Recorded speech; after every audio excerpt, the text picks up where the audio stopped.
Queremos volver a Conce, queremos hablar de temáticas que afectan precisamente al Gran Concepción, pero también temáticas de lo local con miras a lo nacional e internacional, porque son temáticas que no solamente nos están afectando acá en nuestra zona, la gestión de residuos sólidos. Queremos abordar esta temática, en qué consiste, cómo estamos avanzando y qué podemos hacer con esto. Patricia González, doctora en Ciencias Ambientales e investigadora del Centro EULA acá en la Universidad de Concepción, nos acompaña. Un gusto. Un gusto estar acá. Gracias por la invitación. Antes que todo, residuos sólidos. Explicar en primera instancia esto, porque claro, hay muchas dudas, me imagino, que pueden generar esto. ¿A qué nos referimos precisamente? Bueno, en general cuando nosotros hablamos de residuos son sustancias que o son materias que nosotros eliminamos, ¿cierto? Se generan residuos en distintos tipos de actividades, ya sea la actividad domiciliaria, que es la que más conocemos, sí. Que generamos un sinnúmero de material que no usamos y que pasa al final a ser un residuo, ¿ya? En las distintas industrias también tenemos, de acuerdo a los niveles de producción, ¿cierto? También se generan gran cantidad de residuos, los residuos de la construcción, los residuos hospitalarios o de establecimiento en salud, que en general es lo que uno habla mayormente, porque son residuos que se generan tanto a nivel de laboratorio, a nivel de centros de salud de mayor especialización, no solo en los hospitales. Entonces, en general, la problemática de los residuos aborda un abanico muy amplio y no es fácil atacarlo. O sea, en general, ya sean los residuos institucionales, a veces es más fácil porque tenemos cuerpo normativo, pero los domiciliarios, como son de tantas características, generamos tantas cosas que a veces es cosa que nos miremos nuestra... Es increíble cuánta basura. Y no estamos conscientes, lamentablemente no estamos conscientes. Yo siempre, en clase a mis estudiantes les digo, no estamos conscientes porque no lo medimos. A diferencia, yo les digo, mi papá cuando yo era chiquitita me hacía cerrar la llave porque el agua cuesta, apagar la luz porque la luz cuesta, sí. Pero en el caso de los residuos no estamos conscientes nosotros como ciudadanos de cuánto estamos generando. Y muchas veces, claro, nos enfocamos y visibilizamos bastante lo que ocurre con el reciclaje, que el reciclaje ya es la última instancia y que debiésemos evitar llegar a esa etapa precisamente. En estos momentos, y respecto a todas las investigaciones que se realizan desde el Centro EULA, ¿cómo estamos en temáticas de los residuos acá en nuestra zona, en el Gran Concepción, a nivel regional? Sabemos que es una problemática de una u otra manera, e insisto, y esto es lo que señalan al inicio, de lo local, pero bueno, la naturaleza, el ecosistema no sabe de fronteras. Si nos afecta quizá a la comuna de Concepción, evidentemente va a repercutir en las otras 33 comunas de la región y así en otras regiones. Sí, tenemos una problemática que se ha visto estos últimos tiempos, no años, sino los últimos meses nos hemos escuchado claramente porque no tenemos sitios donde disponer, ¿cierto? Se ha hablado de que Hidronor, que es donde se recibe una parte de los residuos de la Concepción Metropolitano, no estaba recibiendo residuos sólidos domiciliarios y tenemos un solo relleno sanitario en CEMARC para lo de acá. Tenemos uno en Los Ángeles y existe uno en Arauco, Curanilahue. Pero si ustedes se dan cuenta, esos son sitios, yo no sé si alguno, y uno pasa a veces por cuando va a Cabrero, yo lo primero que le pregunto, vuelvo a repetir, autorreferente a mis estudiantes, ¿ustedes han visto el relleno Hidronor? ¿Saben lo que? ¿Dónde está, profe? Y cuando uno ve, aquí les pongo una foto, está al lado y uno no lo visibiliza. Uno llega y pasa y se da cuenta que hay una montaña, en estos momentos muy bien, uno ve así verde, pero ve al lado también que hay muchos pajaritos, ¿cierto? Que están ahí. Entonces, ¿qué hay ahí? Son nuestra basura, es la basura que está llegando.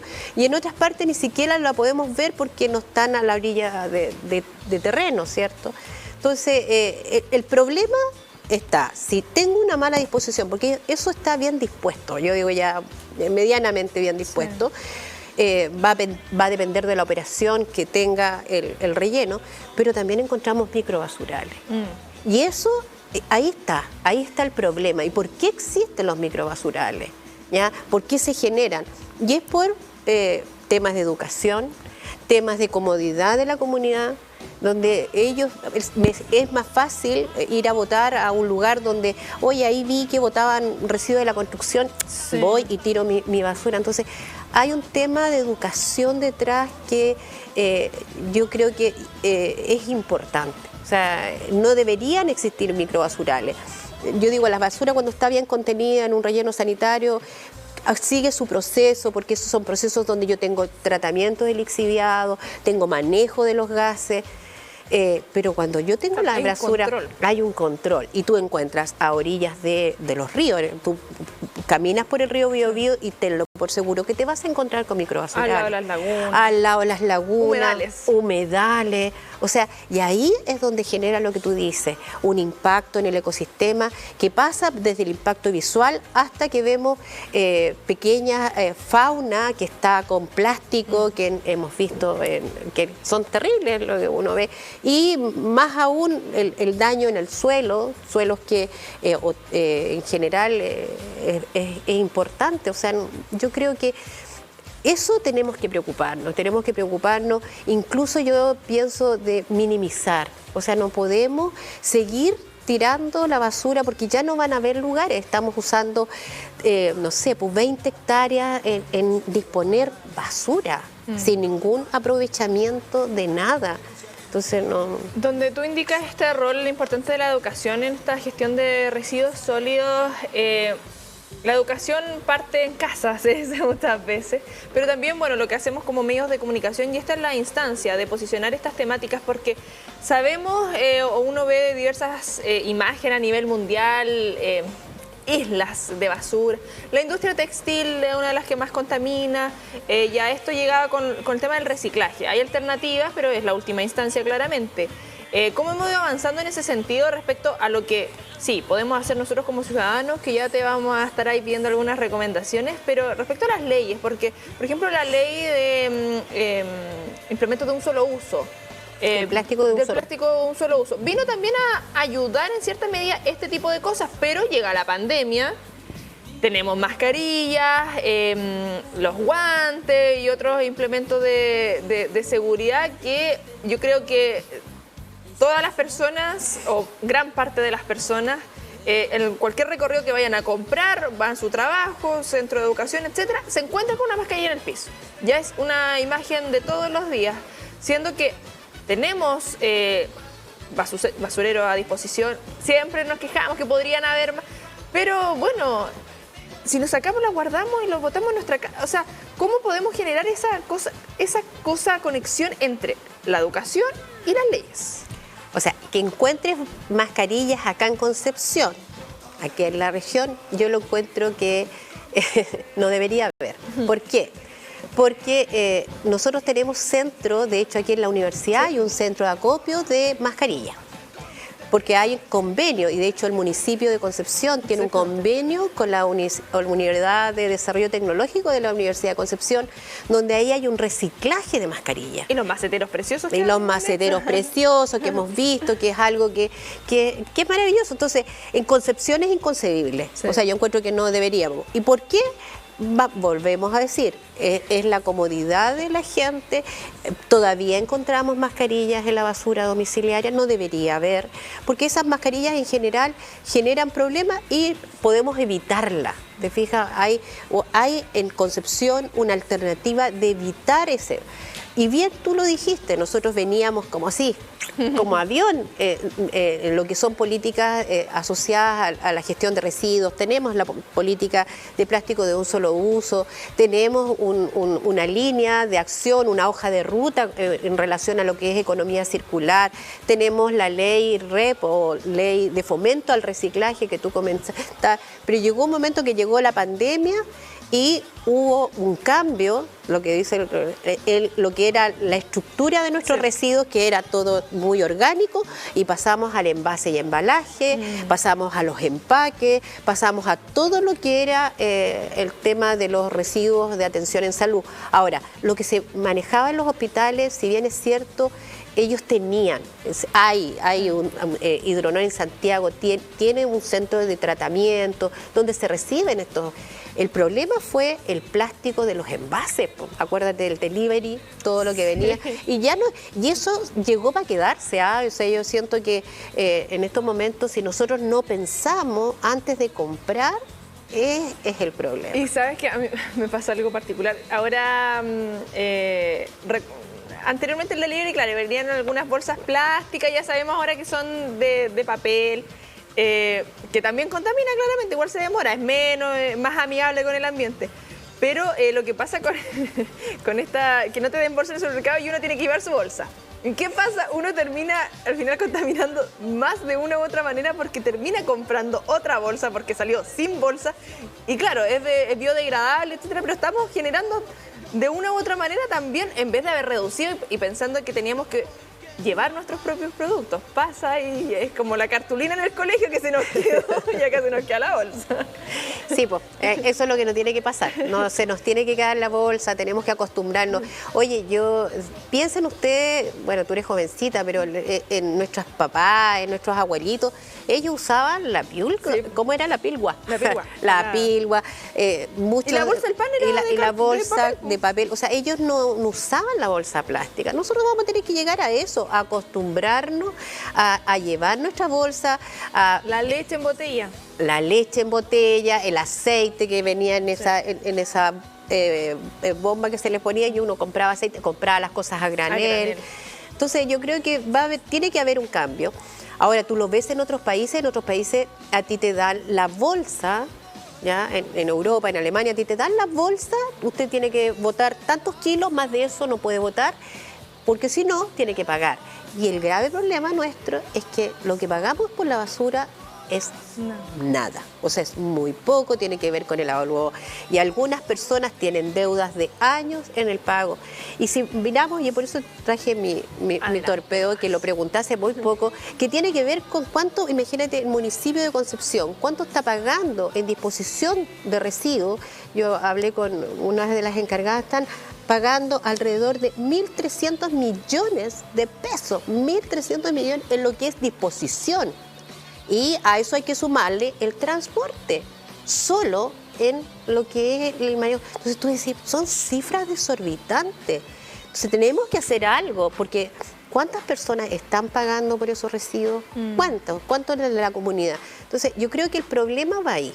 Ahora, nosotros podemos hacer mucho. Yo creo que es terrible como uno ve, por ejemplo, en el norte, como el tema tú nombraste la ropa. Sí. O sea, ropa que se está quemando y que está siendo dispuesta en mala manera y que no debería estar impactando ¿dónde? En los desiertos, que son maravillosos. Tú miras, claro, no tienen árbol, pero los colores que uno ve. Entonces, hay un impacto impresionante. Ahí mismo están mostrando las imágenes que son terribles. ¿Y por qué? Porque hicimos la ropa europea, sí, toda esa ropa que llega y que al final nadie quiere comprar, bueno, la vamos a botar. Entonces, eso no debería pasar. Claro, esta problemática viene, tú señalabas respecto a lo que ocurre acá en nuestra zona, en nuestro país los últimos meses y cómo hemos ido viendo en particular acá en la zona, en la Gran Concepción. Pero esta problemática se viene viendo a nivel mundial hace cuánto tiempo, porque acá es donde está este tema que de una u otra manera llegamos, académicos, académicas, científicos, científicas, realizando investigación, generando pronósticos y bueno, quienes toman las decisiones, ignorando todos los papers, ignorando todo esto, porque sabíamos, o la academia sabía de una u otra manera que íbamos a llegar a una situación crítica, por la industrialización, por la vida rápida que queremos todo esto. Tú señalabas, o sea, antes era en botella de vidrio, ahora, claro, estamos diciendo volvamos a lo natural, volvamos a lo antiguo, pero ¿cuántos años pasaron, cuántas décadas pasaron que nos dedicamos a votemos? Y nos acostumbramos y pucha que es cómodo, pues sí, ¿para qué estamos con cosas? O sea, si tú me estás diciendo que yo no llevo mi bolsa al supermercado es porque impacta en la comodidad. Yo tengo esperanza, o sea, yo creo que hay esperanza, pero hay esperanza en los chicos. O sea, yo creo que por ahí uno puede lograr algo, porque cambiar a veces la mentalidad del adulto, del que te ponen en la tele todos los días, que tú para ser feliz tienes que consumir. Sin pensar que oye, ese consumo tiene alguna patita y tiene algún que al final tú dices, si uno incluso piensa en cosas tan pequeñas como ir al supermercado. Cuando tú vas al supermercado, tú tienes que ir, yo siempre digo, vayan comiditos, porque cuando uno no va comidito al supermercado, te compras de todo y cosas que definitivamente incluso no las vas a usar. Pero ¿qué pasa, por ejemplo, Patricia, en qué cosas orgánicas? Uno dice, oh, la lechuga, viene en una bolsa de plástico. Todo el embalaje, ¿cómo podemos? Porque creo yo, quizás dentro de la comodidad de uno, uno puede decir, hay cosas que quizás se pueden reducir. Porque claro, uno entiende que quizás en un supermercado, evidentemente, el vender a granel es mucho más complejo porque requieres personal, etcétera, etcétera, etcétera. Ya sí, las marcas venden su paquetito de 1 kilo y ahora que, como todo está caro, los venden de 900 y siguen cobrando lo mismo. Fíjense, el litro de aceite ya no es litro, ¿ven? Esos pequeños cambios. Porque sí, hay locales, acá se han posicionado varios locales que venden a granel y uno puede llevar su potecito y te venden tu legumbre, etcétera. Pero cosas que uno dice, oye, pero ¿cómo la lechuga viene en un paquete de plástico? ¿Cómo viene el cilantro envuelto en una bolsa plástica? Si eso podría estar ahí libre como llegó por la naturaleza. Sí, debería. Y de hecho, yo te digo, hay cosas, por ejemplo, nosotros tenemos un proyecto en Santa Juana y el otro día estábamos, Santa Juana aquí es como ejemplo de una buena gestión de residuos porque ellos tienen una planta de compostaje. Pero pasa eso que dices tú, me acordé de la lechuga, porque ellos reciclan su orgánico y todo. Y el otro día fuimos a mirar y encontramos plástico, ¿cómo se llama? ¿La etiqueta? No las etiquetas, son estos elásticos. ¿Por qué tienen que venir las lechugas con elástico? ¿Por qué tienen que ponerle el elástico? ¿Por qué no le ponen algo que a lo mejor, como una cinta que sea, sino que el elástico? Y el elástico queda en ese compost. Y ese elástico genera un impacto en ese compost. ¿Te fijas? Que tú después lo vas a poner porque ese elástico no es biodegradable. Llega al plástico y se pone, porque también lo ponen en plástico. Entonces, claro, yo no te podría dar una razón por qué viene eso, porque es la comodidad del vendedor para separar, pero no debería ser así.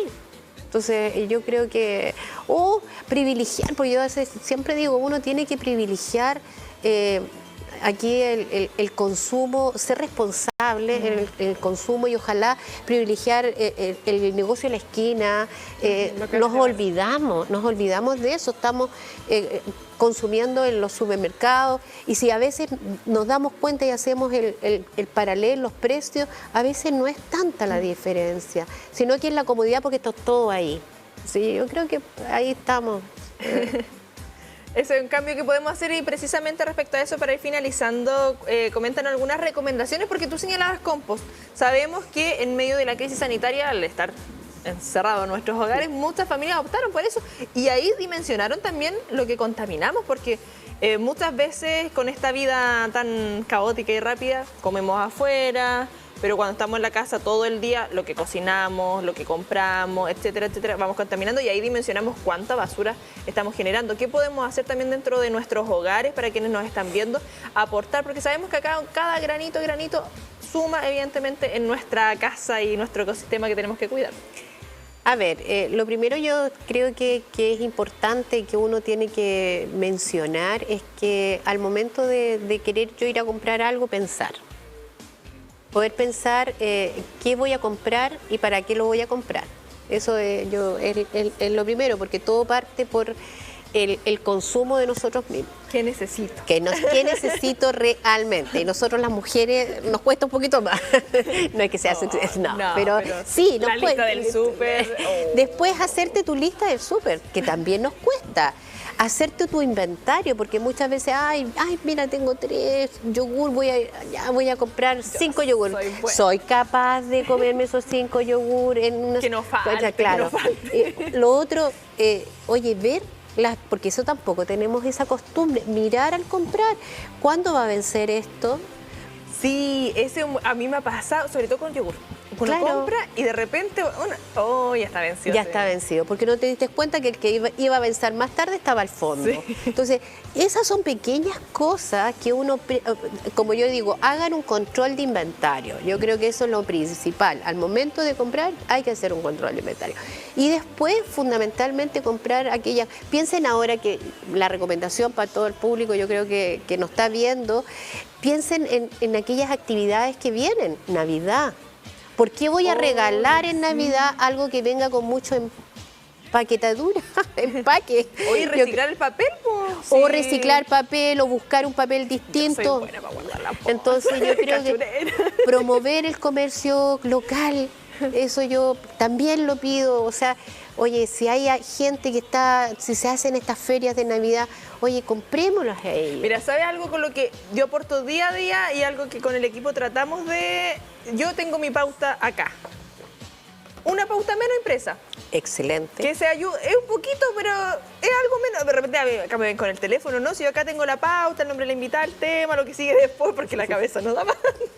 Pero es una alternativa porque, claro, estar con las hojas y nuestras pautas, programa de 3 horas, mínimo 8 hojas, que no, Claro. nos deja de eso. Entonces son cositas que uno puede ir adaptando. O sea, el repensar, yo creo que una de las cosas que vienen ahora ya no es tanto las 3 R, sino que dentro de esas R se han aumentado y una de ellas es el repensar. O sea, decir, ¿cómo yo puedo hacer y piensen que cuál es mi contribución en lo que es minimizar porque por aparte por ahí, porque como tú bien lo dijiste, el reciclaje ya es como La última etapa. tratar de, a lo mejor incluso, tratar de parchar. Nadie en estos momentos, si tú es cosa terrible, yo Encontrar zapateros, encontrar más difícil. zapateros no hay. Cuando yo era Lola, yo le decía a los chiquillos el otro día, yo mandaba mis panties, las panties se les tomaban los puntos. Sí. O sea, eran esas cosas. Yo no digo que vuelva a eso, pero siento que hay que tratar de reparar, no esta cosa del derroche, porque es más fácil, pues si, oye, se me echó a perder un refrigerador, me es más fácil comprar uno nuevo, porque hago porque tampoco existe el especialista. Sí. Y ahí también hay un tema que... Entonces, hay cosas que yo creo que pasan por el volver a pensar de que mi acción, mi compra, lo que yo puedo generar residuos de todo tipo, porque... Y aquí mi otro dolor que yo tengo, que tiene que ver con, oye, cuando yo reparo los automóviles, ¿ya? Que hay muchos talleres mecánicos que son ahí, y la cantidad de aceites y lubricantes que salen de eso, que también son un tema. Entonces, ver cuáles son nuestras acciones y no decir, oye, le dejo a él y que él haga, sino que Claro. privilegiar a aquel que tiene mayor o mejor medida de gestión dentro de su residuos. Sí, y dejar de, o sea, un mensaje como sociedad y de ir cambiando nuestra mentalidad, porque, por ejemplo, tú señalas esto de surcir la ropa, el parche, el zapato, etcétera. Bueno, antes se heredaba la ropa y ahora es como mal visto. Hoy, ¿cómo no le va a tener la ropita a la guagua nueva y que hoy con ropa es una alternativa? Siempre como que es mal visto esto, como que no, ya, porque apretás. Que la botella de vidrio ahí para el agüita, porque no prefieren comprarse su botellita individual todos los días y contaminan. Desde el Centro EULA constantemente están haciendo investigación, estamos viendo ahí la cuenta de Instagram precisamente ahí para que puedan seguirlos a través de todas las plataformas digitales, también están en Twitter para que vayan conociendo respecto a todo el trabajo que se está haciendo ahí constantemente y que hemos tenido este ciclo de conversaciones donde vamos acercando temáticas que quedan ahí muchas veces en la academia, pero queremos que lleguen también a la ciudadanía. Así que Patricia González, un gusto que nos hayas podido acompañar. Un gusto haber venido. Y ojalá algo sirva. Sí, no, totalmente.